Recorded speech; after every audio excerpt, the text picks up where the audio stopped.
L'innovation, c'est le maître mot de la deuxième édition du Salon de l'agriculture qui ouvre ses portes ce vendredi au stade Pierre-Aliquer. Innover, Claude Marie-Louise n'a pas eu d'autre choix.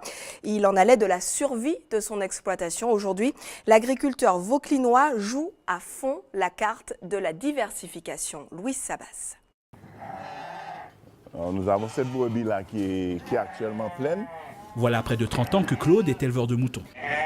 Mais depuis quelques années, il diversifie son activité. Donc, quand on parle de diversification, on parle de multi-espèces au niveau des animaux et aussi de production légumière, notamment du maraîcher, des arbres fruitiers. Je prends une orientation aussi pour faire des épices, quelques plantes médicinales. Les ouvriers aussi ont dû prendre le tracteur du changement. J'ai vu les brebis arriver après les fruits et après le porc. Je trouve que toutes ces évolutions sont bonnes pour mon activité. Désormais, giromont, pomme cannelle, grenade, papaye ou sapotille sortent de terre. En tout, ce ne sont pas moins d'une trentaine de fruits et légumes qui sont cultivés sur cette exploitation de 17 hectares, non loin des bœufs et autres animaux de la ferme. L'agriculteur compte bien ajouter une autre corde à son arc, l'agrotourisme qu'il espère florissant.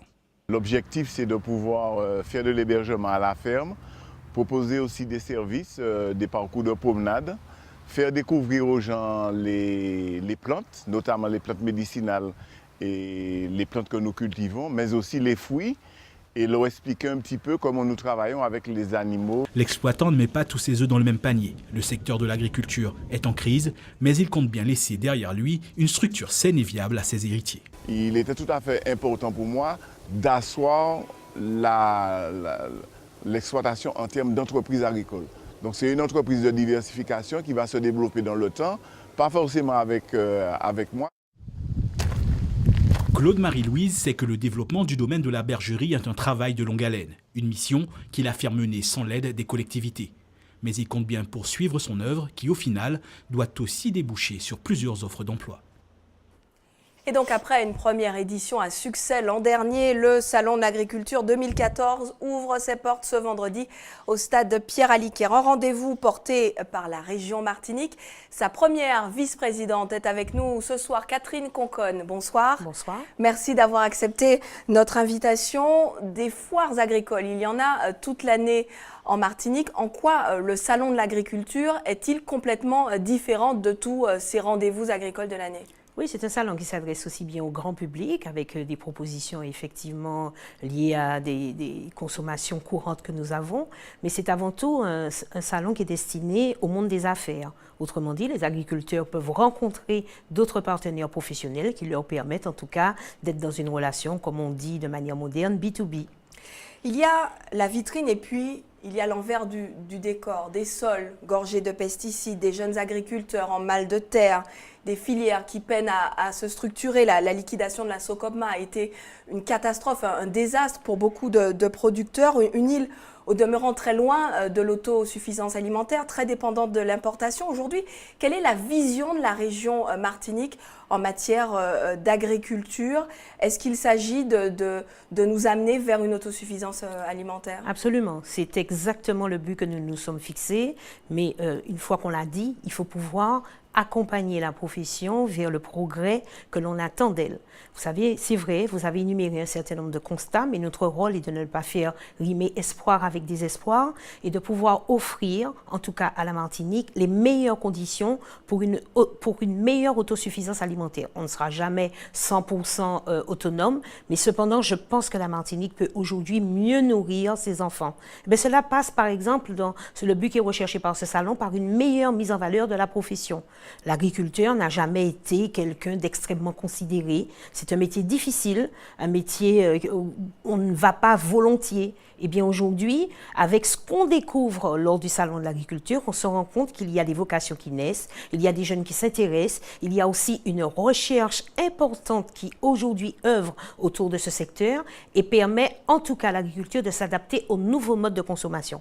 La ménagère ne va plus au marché comme on faisait avant, mais aujourd'hui nous devons trouver dans les rayons de supermarchés avec des habitudes de distribution qui ont changé, et bien des produits qui sont plus adaptés à notre mode de vie d'aujourd'hui, déjà découpés, des surgelés, des choses déjà prêtes, etc., etc.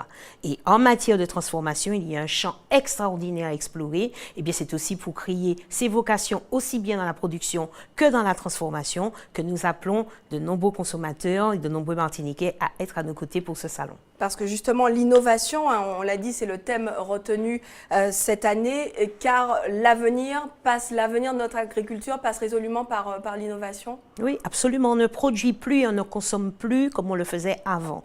Aujourd'hui, il faut pouvoir offrir aux consommateurs des produits qui sont plus adaptés à son mode de vie. Et bien, cela passe par la recherche, parce qu'on ne se rend pas compte, mais pouvoir transformer un produit brut en purée, en petits pots pour enfants, en liquide, en jus, eh bien, ça demande un savoir-faire qui aujourd'hui doit assurer traçabilité, hygiène, mais également des moyens de conservation qui sont aujourd'hui reconnus et pourtant employés dans d'autres pays que nous. La Martinique ne doit pas être en retard et je crois que nous sommes en train de prendre le pas de la modernité et nous assumons en tout cas tout au long de notre mandature cette volonté que nous avons eue de faire valoir d'une meilleure valeur ajoutée autour de l'agriculture, de l'élevage et que progressivement, comme c'est déjà le cas, les chiffres sont en progression, par exemple dans l'élevage, que la Martinique puisse nourrir un peu mieux ses enfants. La première édition, hein, il faut le reconnaître, avait été un franc vrai succès. Hein. Beaucoup de gens étaient venus. On ne s'attendait même pas à un tel succès.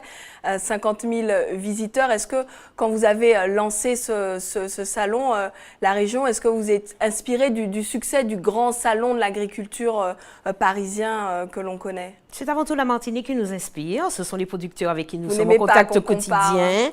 On n'est pas du tout dans la tendance du copier-coller. Nous estimons qu'il y a une profession à mettre en valeur, à mieux valoriser. Il y a les vocations à susciter. Et puis, il y a aussi un autre regard que nous appelons les Martiniquais à jeter sur la production locale, qui est une belle production, saine, en pleine croissance, avec des emplois en plus qui y sont accolés par centaines. Et je crois que cela mérite en tout cas d'être dit, d'être montré et d'être sublimé.